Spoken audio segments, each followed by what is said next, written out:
Welcome to the very first episode of the Career Talks podcast. Today, my guest is Shantanu Gangal. Shantanu is the founder and CEO of Prodigal, a tech company based in the San Francisco Bay Area. He's breaking the barriers in solving the complex problem of how loans are serviced and collected using machine learning and AI. In this episode, I talked to Shantanu about his entrepreneurial journey, his company Prodigal, and regulations in the FinTech business. Please do like, share, and subscribe this channel as it will help us bring such great guests on the show. Now, without further ado, let's dive right in. Hi, Shantanu. Welcome to the podcast. Thanks so much for having me, Balakrishnan. Yeah. Shantanu, you went to IIT Bombay, grade school, hmm and then you went to Wharton, another grade school. And I wanted to start off with this question that does engineering really sets up one for a success in MBA? Because a lot of people after engineering move to MBA. So, what Yeah, has your experience been like? that's a very thoughtful question. For most people, especially with background like ours, I think the answer is an yes. Now, sure, you could be coming from a military background in the US, and then obviously you do not need engineering to do an MBA. But for most people with background like ours, engineering is a good way for us to get exposed to the world of business step by step and then kind of do well. Then again, business today is a lot about technology. So coming from an engineering background sets you up really, really well towards that. There was a time when business used to be logistics, manufacturing, which also has engineering components, but a little less so. But with business today being so heavily indexed on technology as we know it, software specifically, engineering is actually like a really good kind of stepping stone into a business world. Hmm. Yeah, I mean the reason why I ask that question is because typical MBAs who do MBA after engineering, they Right. tend to move towards tech related business, but there is obviously a lot of opportunity in finance, not necessarily fintech, but in general finance Yeah, and consulting. Uh, do you think an engineer plus an MBA can do well in a non-tech world? absolutely. And the reason for that is even today, like I said, even a lot of investing has become tech investing. My former employer, Blackstone, uh, used to invest in more traditional businesses for a really, really long time. But even in the last 10 years, they have materially invested in tech businesses, and that kind of sets them apart uh, today. So even within Blackstone, there's a big team now that does a lot of tech investing, which was not the case 15 years back. And that change means that if you end up going into more roles like finance or any such other thing that is not core tech, it is quite likely that a deep understanding of tech will set you apart. And I definitely think that is a good thing. Does that mean that there is no other alternative to success? Absolutely not. There are many paths to success, and like I myself have friends who obviously uh, chart many of those, bringing in a lot of diversity of background, but more importantly, diversity of viewpoints, diversity of experiences that lets them see patterns that engineers more likely than not miss. So I don't think that's the only path to success. But given that a lot of the world, when it comes to consulting, investing, is about tech, having a basic understanding of Hello World is a good thing. Hmm. Yeah, and I think engineering also sets you up to think in a particular way, right? Sometimes Correct. think in first principles and things like that. So I think the way you think or the way you approach a problem also helps right after your MBA when you enter the corporate world. Absolutely. I definitely agree. I think engineering lets you have a very clear understanding of like how do you go about breaking a large problem into smaller problems and tackling smaller problems uh, successively till you kind of put it back together and solve a big problem. Hmm. Uh, if I were to switch kind of sides and talk about the other problem, I think one of the things engineering doesn't teach you all that well is large scale planning and ability to run. passive projects and stuff like that, which is also an extremely important skill that hopefully you then complement during your business school times. But people who come from, again, like military backgrounds, people who come from more more kind of traditional backgrounds or NGO backgrounds are very, very, very good at executing projects that touch like millions of lives, uh, which an engineer very often is not quite aware of and probably doesn't do a good job. So that is what I meant by like diversity of experience and diversity of viewpoints that make the business school itself a very, very good melting pot. But at the same time, you need all of these things to kind of jive together. Yeah.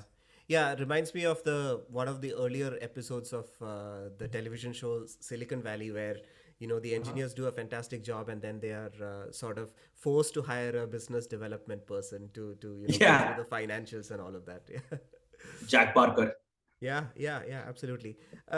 So Shantanu, you graduate from Wharton, and then you enter, and then you go the traditional route, right? You go the corporate route.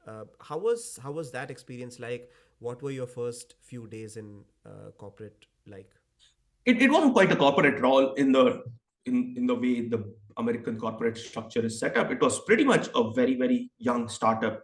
I joined a company called Fundbox that was at that time like a Series A, Series B startup. They had 50 employees globally, but I was amongst the first five in the US. Most of the other headcount was in Tel Aviv. So to that extent, it was an established company. It had been running for a couple of years before I joined, and I was definitely not a founder. I'm not even an early employee in the technical sense, but I was right around employee number 50 and had all of the good things about joining a startup, seeing it scale, especially in the US office, where the where there were a lot of the things we kind of figured out together as a team and helped me kind of learn the ropes of a startup while obviously being in a company that was a couple of years old at that time. So not quite corporate, I would say. Hmm. Yeah, that makes sense. And to everyone who is wanting to graduate or doing a master's here in the US or even an Mhm. undergrad, Yeah. how did you go about selecting your first employer right out of college? I'll pick up on something that you said right before we started recording. Uh, Niche is important. Knowing what you are good at and doubling down on it is always a winning strategy. And so for me, it was FinTech. It was the intersection of my education in technology, being a computer science engineer, and my experience in business across Blackstone, BCG, and then at Wharton. That kind of drew me to FinTech. And pretty much my entire recruiting focus was exclusively on fintechs. And as a result of that, I spoke with a handful. I didn't even speak with a lot, but I maybe spoke with half a dozen startups and kind of had a couple of offers at the end of the day where people, I really like the team, I really like the space, and I wanted to spend my next 10 years in that. And I've actually lived that. I've been in that space for a while now. Uh, the the counter thought is obviously to have a plan B, plan C, or de-risk your options by throwing the net really wide. The challenge is two things. One is you never prepare enough going into the conversation if you always feel like this is one out of 25 opportunities you are looking at. There isn't that there isn't the stitch in your stomach. There isn't that the desperation that leads you to deliver like a A plus performance if you think of everything as a one of 25 options. If you're very concentrated in your bet taking, you do a lot better with respect to understanding what the bet is, mitigating the risks.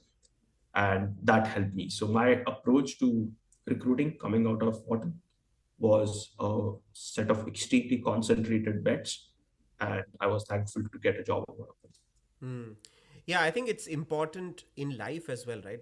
Sometimes we focus on our negatives or our shortcomings and try to improve on that. And I think Yeah. Azim Premji once said that you have to focus on your strengths because, hey, you have already come 70%, 80% along the Yeah. way, right? So why not improve that and, be the 90th or 95th percentile so that you can be out of the league in a way, right? Even as a CEO right now, I know I can't be good at a lot of things. And then I just need to supplement our team with the people who are good at it. rather than trying to make up for every shortcoming in the short period of time that I need to make it up for. So that is exactly right. You need to continue doing and double down on things that you're good at, and then figure out other resources, external assets, external leverage that you can get for things you're not good at, and outsource them. Yeah, yeah, and you said you wanted to do fintech, and that's pretty much what you have been doing all this while. Uh, did you know that, or did you have an idea what you were signing up for? Because Fundbox was not a Fundbox was not a huge company at the time, like you mentioned. So did you debate if you wanted to join a big corporation versus something that was relatively new? Did I know what I was signing up for? I thought I did, but obviously life always has different plans. That being said, I knew that I was lucky enough to be at a point in time where I could take on certain risks, and no matter what life threw at me, I would be able to, mitigate a lot of the worst case scenarios out. And joining Fundbox did present me with a lot of really good learning opportunities, which I was excited about. So to answer your question, yeah, no, I had no idea what all I could, and like it was not planned the way it went out, and that's totally okay. Uh, Similar to the last point we made, where we tend to over-index on the weaknesses that we know of. Similarly, I think with life, we tend to over-index on the risks that we think exist, while in reality, either a completely different set of risks exist that we don't even plan for, or the risks that we think because we're so over-indexed on them actually not that material. And as a result of that, it is extremely important to kind of just triangulate and say, there is a risk. Uh, but we still need to set forth. One of my favorite dialogues is from this Ranbir Kapoor movie, which says, "Risk to Superman ko bhi lena padta hai," and it is quite true.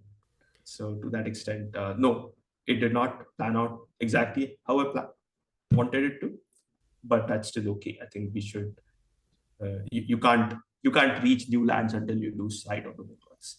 Yeah, you can't write a perfect script, and I think sometimes what is more important is, given the turns that life takes, it is important to Hmm? make the best use of it. and Correct. uh, and you did make the best use of it, and you entered Y Combinator in Yeah. 2018. um, Again, one of the most reputed, or the most reputed startup incubator program in the world, Yeah. probably. How was that experience like? Let's not get into the details of it, but just the experience, and what learnings, and how did it open up your mind about the world? I would love to know about it. Absolutely. I think um, similar to what in Y Combinator draws upon people from very, very diverse set of backgrounds, because it is a tech start, tech incubator, tech is a common theme. But beyond that, people coming from obviously very, very different geographies, people coming from very, very different levels of experience. There are PhDs in aerospace who have been doing that for like 15 years, looking to start up like a supersonic airplane company. Then there are 18, 20-year olds who have like a very, very niche consumer idea, but they've built that niche into something that is exploding, and then they're trying to build a gaming app out of it. So Y Combinator does a phenomenally great job at bringing together a lot of these people, and then actually removing a lot of distractions and hammering them to focus on the one thing that matters. So it was a great experience learning that there are, again, very, very different, very paths to success. And what really matters is you focusing on your own path while making friends along the way. Y Combinator has, especially pre-pandemic, had a very, very social experience as well. Once or twice a week, you would meet as a group, uh, eat dinner together, and it visually gave you the sense of community. And at the same time, you were able to, created a very, very informal atmosphere to kind of just lay your deepest, darkest fears about your startup there, get advice, seek advice, build, iterate, go back with a lot of energy pumped up. So it was a great experience, especially during the summer, and it continues to be like a very, very strong community in the time I have graduated from since. Hmm. That's fantastic. And you went into Y Combinator with this idea of Prodigal. We'll get to the details of the company and what it does, but just from the aspect of identifying a gap, people talk Mhm. about identifying a gap, and the usual question is, how is it going to scale? What all markets is it going to capture? So, did you have a sense of what the potential of Prodigal as an idea? Let's not talk about the company now, but just as an idea, did you realize the potential, and how was the whole identifying the gap process like for you? Absolutely. So I experienced a lot of the problems that we are now trying to solve. I experienced them firsthand uh, during my time at Fundbox, but also talking to a lot of people who I respect, look up to, and so on and so forth. And as a result of that, I knew that the problem is massive. A lot of the decision making that happens in the credit world is based on 30-year-old rules, maybe written in Fortran.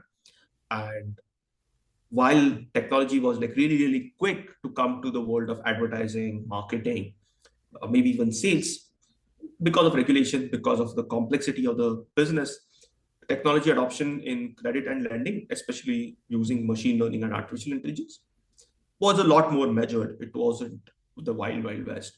However, around 2016, 2017, it was amply clear that it was inevitable. And as a result of that, building upon a lot of the insight, I had this random walk through my idea maze. So it is random in the sense you're exploring a lot of things, but it is not unfettered. It is not unconstrained. There is an idea maze. You have a very strong gut. You have a group of mentors, people who are experts in this industry, that let you weed out things that are complete and utter BS and focus on things in driving creativity through the constraints that driving creativity within what constraints allow. And that became a big part of the journey, even leading up to applying for Y Combinator. Um, so yeah, to that extent, again, there was a lot of exploration, and some of it maybe even continues still today. But I did know a couple of things, a couple of very cornerstone facts, that it is a big problem. The way things are set up right now hasn't really changed in the last 30, 35 years. And there's a lot of room for bringing very advanced machine learning in order to change credit and lending the way marketing and a lot of other walks of life had changed from, let's say, 1995 to 2015. Hmm. Yeah, I think you briefly touched on the kind of things that you do at Prodigal. So tell me more about the company. What do you do, and where are the teams based? How big is the team, and so on?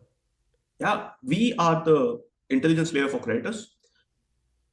Specifically, the kind of intelligence we bring to fore relies a lot on interactions. So every time you interact with your lender, uh, we turn all of that unstructured glob of interaction into a very structured and numeric set of insights that lenders can use to serve their customers better. At the highest level, that is what we do: an intelligence layer for creators, bringing together interaction insights to complement whatever else they might be using or have been using for the last 25, 30 years, which is typically a list of payments that you have made, and putting it all in the service of making their product more useful, more actionable, more relevant to borrowers like you and me. Hmm. Fantastic. And teams and locations? Oh, so our teams are based in obviously India and US, and within the US we are extremely distributed. We're obviously in most major metros. We have a couple of people in the Boston region, um, Atlanta, Dallas, Texas, obviously, and then a handful in the Bay Area. And in India, we are in Mumbai and Bangalore. In India, our entire team is in office, so everyone works out of the office. While in the US, people mostly work out of home. We do have an office in Mountain View, California, which is where I am right now. At the same time, we've in the past experimented with completely remote approaches. Now we kind of most people are back in office, and we have about 70 people at this point, and adding headcount. We are actually hiring. So if you can throw in a link to our hiring page in your podcast notes, I would love that. Yeah, yeah, 100%. And I think it's going to help a lot of people because hiring, I think, over the past few months has slowed down. So people Yeah. are gonna love the fact that Prodigal is hiring. Uh, Shantanu, you touched on the fact that the team in India is completely working completely from the office, and US is Mhm. probably a hybrid. People who want to come in can come in, or is it mostly remote? I think, right? It is mostly remote in the US. Right. We, yeah, while India is completely back in office. Okay, okay, fantastic. I just wanted to ask you about from the angle of an employer. We are living around the time when most of the employers are asking employees to come back to the office. Yeah. What has been your experience, and what have been your learnings through this pandemic journey about productivity and just the normal state of mental health of employees, and giving them time back to do their probably running errands or whatever, just having them in a better mental space. What have been your learnings? Um, it's a hotly contested debate, but I actually come out on very clearly on one side of the debate, which is not only for the employer, but also for the employees themselves. It is better to be back in the office, especially if you are an early early career employer or employee. Uh, I obviously went to office every day for all of my first jobs. And while it was inconvenient in times, and there were times when I was living in Thane, working uh, in kind of the Parel area, which are two suburbs of Mumbai, but it used to take a while for me to get there. Even then, I think the kind of learning that you get at watching other people build, learn, develop is phenomenal. And you are, at the end of the day, it is an apprentice job. Any professional service is an apprentice job, and you have to learn not just from what is being told of you, but actually watching other people. One of the biggest challenges moving from a school or a college, university into real life is there is no syllabus, there is no teacher, there is no one exam, and then the feedback loops in terms of a report card don't exist. And one of as someone entering the workforce afresh, it takes a while for you to then realize how to act.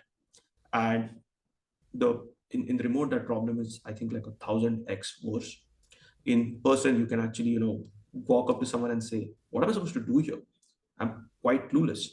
And it is okay, it is accepted, it is, someone will give you good advice, because again, you don't have a syllabus, you don't have a teacher, you don't have a fixed exam, and you don't have a very very quick report card kind of system coming out. Hmm. In remote, you never build those relationships, you're never learning by watching other people, and that makes it harder. And it is actually a big challenge for someone, let's say, who graduated in 2020, right when the pandemic hit. You would now expect that they are 3.5 years in the work X, they are ready to take on some early managerial responsibilities, they're ready to grow into uh, building and scaling projects.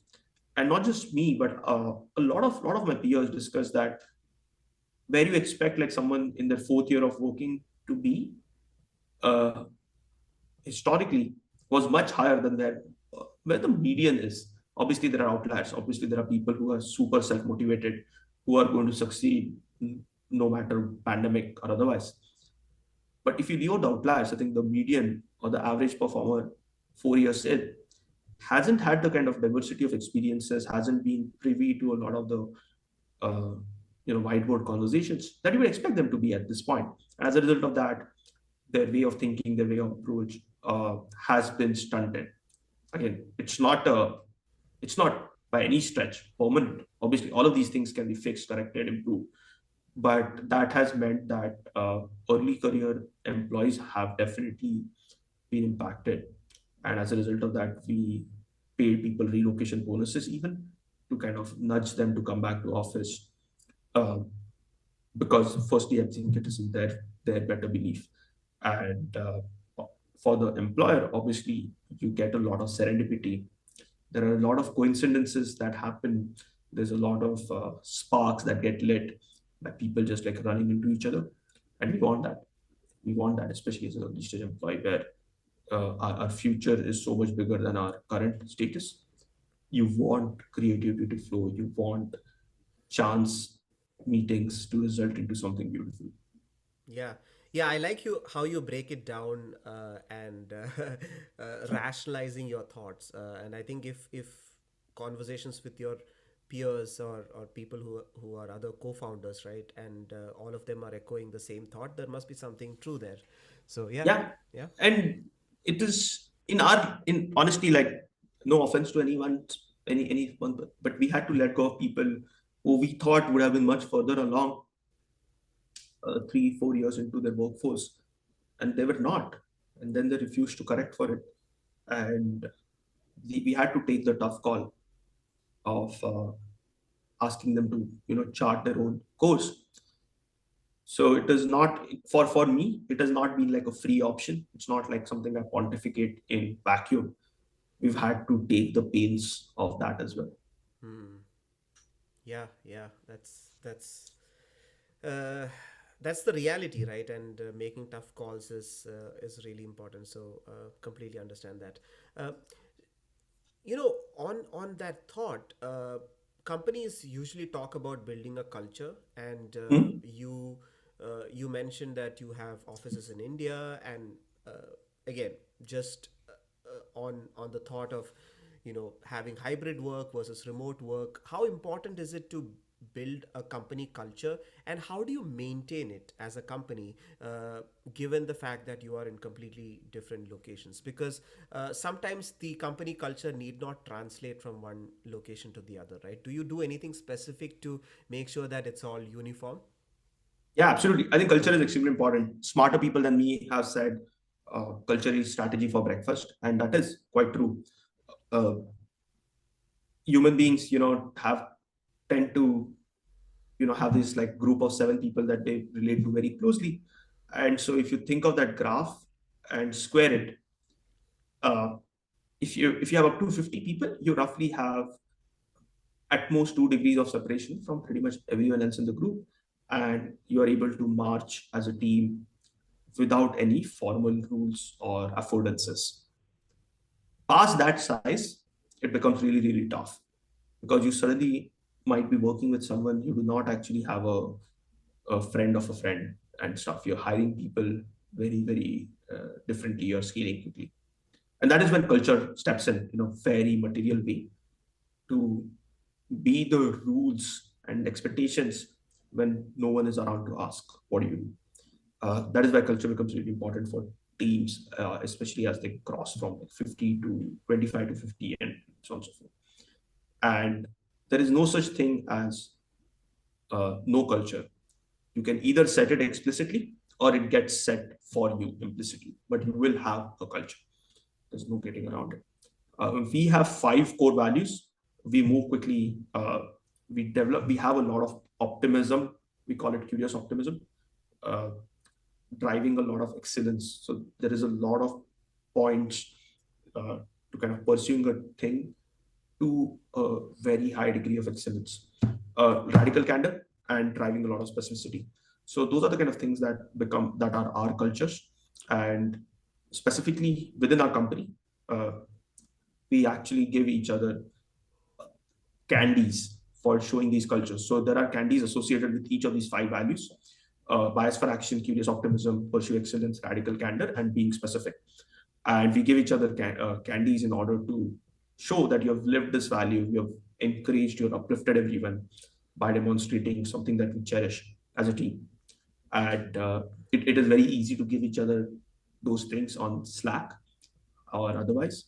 And then we obviously tabulate it, celebrate it in our monthly all hands. So all of those things matter a lot.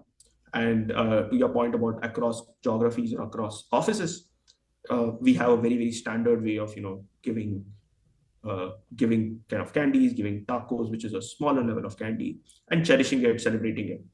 And as a result of that, we have people across offices very routinely celebrating culture that someone else exhibited, and that kind of further solidifies the culture, further brings the team together. and prevents fiefdoms of sorts, saying that okay, this is the culture of this office, that is the culture of that office. We definitely don't want that, and as a result, creating very common cultural mores, creating very clear affordances where it should be very easy for you to cherish the culture of the company, and we do that very very intentionally. Hmm. Yeah, I mean, I like the fact that when the company grew, when the number of employees grew, you took measures to keep the culture and Yeah. have that fundamental values in place so that there is a certain sense of uniformity. Um, I just want to move to Prodigal's customers. Who are your Mhm. customers, and what is the kind of market that you cater to? Our customers are lenders and creditors, and we help them just get better. Uh, Credit in the US obviously is a very very big market, and we have people who are originating very large mortgages. We have customers who are originating a lot of personal loans.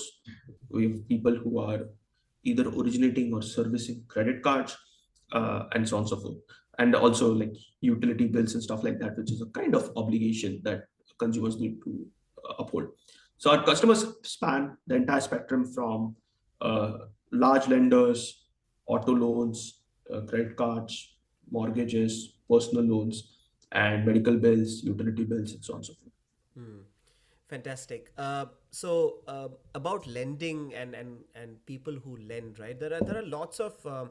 I mean, I would call it like a slippery slope, primarily because of the advent of AI, and I think it's a common thing among uh, uh, people or regulators that the regulators have not quite caught up at the pace that AI has caught up, and Yeah. there are lots of gaps that needs to be addressed. And one thing that I read recently is about discrimination in lending, Hmm. especially under laws like Equal Credit Opportunity Act and so on, right? So where the there are algorithmic biases, and when I say Hmm. algorithmic bias, I don't mean to say that the algorithm itself is biased, but it's Hmm. or trained on biased data, right? Hmm. Is there something that you as a company are doing, or are you aware of something like this going on, and what are sort of the remedial measures without, let's say, the administrators setting in? What can we do as a company, or what can you do as a company? Uh, it is extremely important and something that we take very seriously as well. Uh, Both the algorithms that are written as well as the data sets that exist in order to train and use those algorithms very likely reflect the realities of human society as it exists today. And as a result of that, it is prone to some biases. At the same time, what we want to make sure is uh, we take very mindful, intentional efforts to weed out biases, especially if we understand them and know them, and make sure that the future is kind of obviously any judgment we pass is completely unbiased and fair. uh, some of the reasons why biases might creep in are exactly what you kind of outlined. At the same time, what we obviously go and do is make sure that our models are very intentionally trained on only things that matter from a creditor point of view, which is size of the loan, size of the obligation, past interactions with the borrower, uh, promises made, promises not kept, and so on and so forth. Those are the things that we should emphasize on, double down, and make sure that our models kind of react to more, so that you then focus on that and build inference, build a judgment, build a recommendation that is very focused on the underlying financial instrument rather than the person. And then the other thing, obviously, that we do a lot is uh, deliver intelligence with a human in the loop. So if you go back to like Microsoft launching this thing called Copilot rather than Autopilot, right? A lot of the machine learning, even the state of the art as it exists right now, is about giving more and more power to your team, giving them a Copilot, giving them a Jarvis to this Iron Man, rather than making something in a 100% automated manner. And that is our focus too. That is our philosophy too. How do we make our users, our users within lenders make better decisions rather than completely make the decision for them. So the way we think about them is how do we make them effective when they are interacting with borrowers, and how do we kind of make them efficient when they're not interacting with borrowers. With that mindset, you are very clearly in a supporting role. Any inference that you make is surfaced to the human, and they can choose to ignore it. Right? Every time they ignore it, obviously, is a signal for us to improve. But that kind of takes care of the most of the biases anyway, because you are always getting you're always being vetted by a human who's quite an expert in these things. So by focusing on points of data that are linked to the financial instrument rather than the person, by thinking of yourself as a supporting actor, you kind of make sure that you are driving a lot of good behaviors, encouraging a lot of good behaviors, double clicking on that rather than anything else. Again, at the end of the day, I don't expect this problem to be completely solved anytime, honestly. But that doesn't mean we should not solve it. It is worth striving for. It is worth improving towards.